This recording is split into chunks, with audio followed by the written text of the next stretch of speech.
I'm female 33, engaged to my fiance, male 36. I have a preschool daughter and he has a teen daughter. He comes from a conservative family, so he won't move in together till after marriage. So far, we're on good terms as a blended family, but I noticed that my stepdaughter acts kind of distant towards my daughter. When I tried to talk to my fiance about it, he'd tell me to give the kids a chance to bond and warm up to each other. My stepdaughter's birthday took place on Sunday. Since she's into baking, she decided to bake cupcakes instead of having an actual birthday cake. My daughter and I went over to my fiance's house to attend the party, and I brought my stepdaughter a gift, which was an iPhone. We sat down as she started serving everyone cupcakes. Then when it was my daughter's turn, she said she was sorry, but she didn't save any for my daughter. I felt confused, and I asked if she'd made enough cupcakes and whether there were guests that came uninvited. She said no, and that she just didn't make one for my daughter. I asked her why, and she refused to say. I was so mad and felt hurt on my daughter's behalf. I got up and told my fiance that I wanted to leave.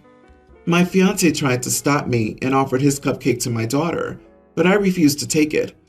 On my way out, I grabbed the gift I had bought for my stepdaughter, and she stood there and watched.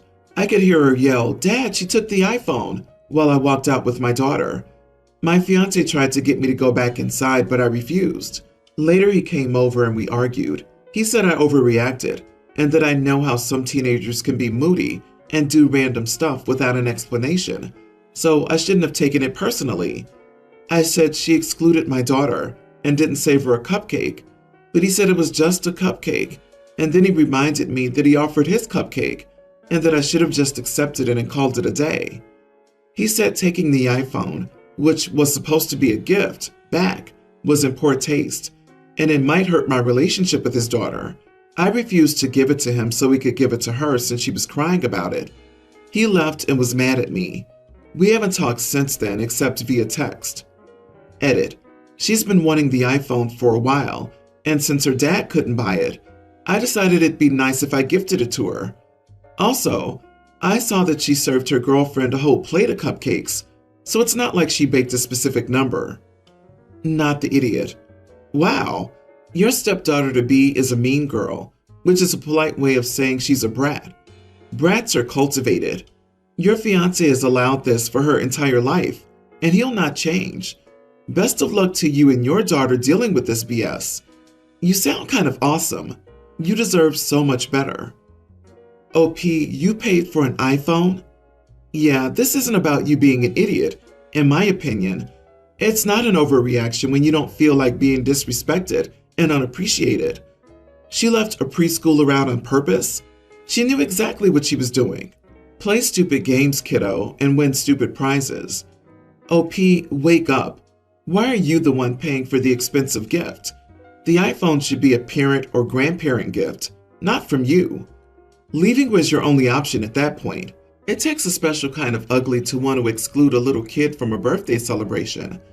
If your stepdaughter-to-be can verbalize that she intentionally didn't make a cupcake for your daughter, she's old enough to understand why you left. The more I think about this, the worse it gets. The stepdaughter being a jerk is one thing, but the fiance's reaction is unforgivable. I also wouldn't be able to get over his whole family standing by and acting as if a teen bullying a preschooler is no big deal. This man and his entire family showed you who they are. Believe them. OP, you need to put on major brakes in this relationship. Keep your finances separate. Consider it a blessing in disguise that you haven't moved in together yet. If you're not ready to break up, you should pull way back on the money you spend on your boyfriend. Are you paying for trips and little luxuries? Try taking a break for a few months and see how he reacts. Open your eyes. Oh, and I think you should give your daughter the phone. Let her use it to watch Disney movies like Cinderella, maybe with a cupcake phone case. I have ADHD and autism. I've been with my job for 12 years. In July 2021, the company hired 4 new people, Tom, Jamie, Elena, and Deanna, fake names, to make the team I work on. Unfortunately, none of the new people on my team are very nice to me because I'm odd. The only person who's ever kind to me is the new manager of our team. The new people started holding potluck meals. The first time I found out after the fact, they were eating without me, so I asked them to let me know and I'd bake something next time. The second time it happened, they said it was an oversight. Oops. By the third time I got the hint that I wasn't welcome. I was hurt but let it go and did my job. Our new manager asked why I had never participated in the team potluck. I told her I was never invited, but she swore Alana texted me. I told her none of them ever contacted me except for essentials by email only, and they made a point to avoid me. When my manager confronted the group, they lied and swore they'd asked me but couldn't produce the promised text. My manager and boss decided to no longer permit potlucks on company property. The next day, they cornered me in the break room when I went to lunch and began to shout at me for ruining their lunches. I ended up having a meltdown. I told them I didn't ask our manager to do anything, that our manager said they called it a team lunch, that I was part of the team too, and she was bothered that I was excluded and took it upon herself to do something about it. I said that I knew I was weird and that was why they didn't like me. I told them that I have ADHD and I'm autistic and I'm doing the best I can to fit in, but I'm not stupid. I know I'm always being left out on purpose and lied to about it, and it hurts to never feel like I fit in or matter to anyone. By the end, I was sobbing myself sick, and my mom had to pick me up early because I was panicking so badly. I found out later that my coworkers were put on an administrative leave without pay and forced to go to sensitivity training before returning to work. A few days later, Tom approached me to apologize and said his nephew was autistic too, and he should have realized and done better. I asked him, if someone treated your nephew the way you treated me for over a year and only apologized after getting caught and punished for it, what would you tell your nephew to do? Would you tell him to accept that apology? He quietly admitted he wouldn't, that he'd tell his nephew to tell them to go screw themselves. So I told him to go tell himself that, get back to work, and leave me alone. No one else even tried after that. My manager's now saying I overreacted and should accept the apology and give them another chance to keep the peace. My job coach says I should apologize too, but I don't want to. Am I the idiot? A year? And your manager is saying you are overreacting? They're underreacting. Sensitivity training isn't enough. Your coworkers did this with intent for a year and then dared to shout at you when their crap behavior was called out. My own anger and your treatment aside, I would accept the apology in time. However, I do think what you said to Tom was perfect. You are 100% not the idiot. Accepting an apology is a personal choice, not something that should be subject to a superior's order. I think you need to ask yourself if Tom's apology was sincere and if it would benefit you to offer forgiveness. Forgiveness is not for him, it's for you. When you've thought about it, do what feels right to you. Based on what you've written, none of the other 3 people have apologized, so there's nothing to accept. OP didn't reject the apology directly, he just put a mirror up to it. OP, he only apologized after you said you were autistic. You shouldn't have to state your disabilities to get people to treat you like a human being. As an autistic, I'd also tell them to go screw themselves. I'm very frustrated as I write this. I've been with my wife for 15 years. We're both 33 years old and have 2 wonderful children, both very young. We are professionals in our community and earn good wages, but like many people, money's often tighter than I would like. When we had our first child, my wife decided to take a part-time job at her workplace. We had extensive conversations, but agreed that the 2 days off a week would be beneficial for getting things done we otherwise would struggle with. We both work 8 a.m. to 4 p.m. With both of our children, she's taken 18-month maternity leaves, and we're nearing the end of her last leave. As such, money's especially tight, and some things have fallen off, like household tasks, because having 2 kids is a lifestyle change. We both agreed that it would be great for her to return to work part-time, but we argued today. Today she told me that she volunteered for the PTA starting in January when she returns to work so that she can go to my son's school on her off days. This was a bit triggering for me because I feel that the days off are for her to complete the tasks that we don't have time for. So I told her that much and felt like I was very polite in what I said. I did reference household chores like laundry, dishes, vacuuming, and whatnot. Again, it was not to be misogynistic, but our family does happen to follow the stereotypical archaic family structure where we have a partially stay-at-home mom and me working full-time, plus overtime occasionally. The climax of this argument was my wife getting irate and telling me that I couldn't tell her what she could do on her days off. I reminded her that these were not days off, but rather an agreement where she works part-time but gets our family tasks done. She feels I'm overbearing and doesn't want to sign up for that, but she doesn't want to return to work full-time either. I'm not trying to be rude or ignorant, but I'm frustrated. I feel that if she wants to volunteer at my son's school and makes a commitment, she should be taking extra shifts and making more money for the family. Also, if she's going to stay part-time, she needs to accept that family responsibilities come first. Am I being an idiot? I feel she's selfish by wanting full control over her days off while not working full-time. I don't know if I'm wrong or right here, and I'm struggling to understand her perspective. Edit. I didn't use PTA properly. It was the volunteering throughout the week at the school that was frustrating. Roughly 4 hours a day on her days off. She works Tuesday, Wednesday, and Thursday. She has Friday, Saturday, Sunday, and Monday off. You are the idiot. Kids don't raise themselves. Your wife's getting involved with their schooling in the parenting community. That doesn't exactly sound like a fun hobby or day out. She doesn't have bottomless mimosas during this time. This is work. You absolutely do not get to tell her what to do with her time off. I suggest you hire a cleaner that you both pay for. Or, the dude has 2 days off, so maybe he could clean and do laundry on Saturday and Sunday, like every other working family out there. You are the idiot, because family tasks are family tasks, not wife tasks, and volunteering at school is work, not leisure, and it's good for your children's development. For example, you could have done a load of dishes in the time it took you to write this. Listen, your kids are small. One day they'll be grown. Do you think they'll remember whether the floor was vacuumed and the windows were washed? Or do you think they'll remember that their mom was there for them? Some of my best times are volunteering at my kids' schools, and they tell you the same. Don't take that away from your wife and kids. If you can, try to carve more time for yourself to be there for them too. You won't regret it. Even if the baseboards are dirty, they'll just remember that you showed up. Here's what happened. My son's name is Robin. It's just those 5 letters. It's not a nickname.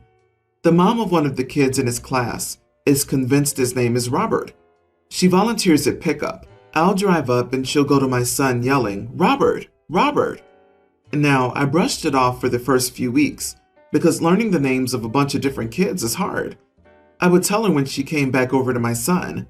Actually, his name is Robin. I've said this every single day for over a month now. Finally, last week, I saw her at a school function, introduced myself and said, "I'm Robin's father. You might recognize me from the pickup. By the way, his name isn't Robert." Her response confounded me. She said Robin is a girl's name. It can either be male or female, but it's way more common for boys, so what? And not a good nickname for Robert, so she'll call him his real name instead. I tried to correct her since Robin isn't a nickname, but she wandered away. The next time she walked up to my car, I got annoyed and said, "I'm here for Robin, Robin." She did it again. On Friday, when she called my son Robert, I asked her what her problem was in a very loud voice. I shouted loud enough that a teacher ran over. The volunteer mom ran away, and I tried to explain. The teacher looked at me like I had 3 heads and said she'd go get my son. I got an email later asking me to come in Monday for a meeting. I don't know how to approach this. Should I apologize for yelling? Should I demand an apology for the constant disrespect? Should I ask the mom not to be allowed to volunteer anymore, or at least not to get my son? I feel like I tried to be reasonable, but maybe I was too sensitive. Am I the idiot? Not the idiot. Email back. I look forward to meeting with you to discuss a volunteer parent bullying my child and an appropriate course of action to prevent this from continuing. But honestly, what is her problem? Does she do this to any other kids whose names she decides are inappropriate? I agree. I'm a teacher and we try very hard to honor student names. However, the parent in this scenario is trying to push her gender bias on your son and on all of you. I would go into that meeting prepared to accuse her of discrimination, and if the school backs her up, of them supporting her being discriminatory against your son. Her reasoning for calling him Robin is that she believes it's a girl's name. You attempted to clarify politely and she doubled down and continued. Now it's harassment, and it's gender bias. Be sure to use those terms and ask the school if they support her discrimination. What is her problem? A guess would be that she's very fixated on old school gender roles, and she is, for some reason, convinced that Robin is a name that only girls can have. Her version probably is that this poor kid has cruel parents that set him up for being bullied, and she's just trying her best to help him out by using his real name. And she probably also thinks that he hates being called Robin. She thinks it's feminizing a boy. That's her problem. It's her problem. Exactly this. To give the teacher the benefit of the doubt, the strange look might have not been directed at OP, but rather an, "Oh God, why is this parent volunteer messing stuff up again?" kind of thing. This is flabbergasting. It's not a girl's name. It's his name. So even if you named him Jennifer Priscilla and nicknamed him Glamour Bunny, she doesn't have the authority to give him a new name. Update. Am I the idiot for yelling at another parent doing pickup? My wife reached out to Charlie's mom on Facebook to ask if the weird pickup mom called Charlie by a different name. According to Charlie's mom, the weird pickup mom calls Charlie Charlotte, and Charlie is her legal name, not that it matters. Charlie's mom is not a fan of this, but she assumed it was a mistake and didn't want to say anything because she knows pickup is hectic and confusing, and there are a lot of kids with similar names. My wife shared my story, and Charlie's mom agreed to email me this afternoon so I could bring it up in the meeting if needed. Charlie's mom also said she'd reach out to some of the other parents with questions about the weird pickup mom. Many of these kids went to kindergarten together, but our son didn't, so we don't know many of these parents very well. Charlie's mom was really nice and helpful, and she and my wife even set up a playdate for our kids. So regardless of how the meeting turns out, one nice thing came of this. Meeting and pickup update. So first of all, my wife came to the meeting with me, which was hugely inconvenient for her, but I'm glad she was there because she doesn't tolerate BS. So we got there, and the teacher and principal were there. My wife didn't let them say anything until she'd gone over everything with the weird pickup mom about our son, Charlie, and potentially other kids. The principal was really surprised. The principal said the teacher would talk to the other mom. I apologized for yelling and we all shook hands. At pickup that day, weird pickup mom wouldn't look me in the eye. She didn't call Robin Robert or by his actual name. She was quiet the whole time. Sorry it's all so anticlimactic. Thank you for the update and for adding how the meeting went. I call that a win. It sounds like she was put in her place and the unwanted behavior has ceased. She won't be calling children whatever name she chooses, blatantly ignoring the parents all the time, so I call it a win. I'm petty, and I would have acted super friendly and greeted her with wrong bizarre names, calling her arugula or oregano or whatever, lol. I'm glad the meeting went well, but I disagree it's a win. The fact that this woman is still not calling your son by his name is a problem. As kindly as possible, I would email the teacher that this volunteer is still refusing to call your child by his name. OP, don't give up.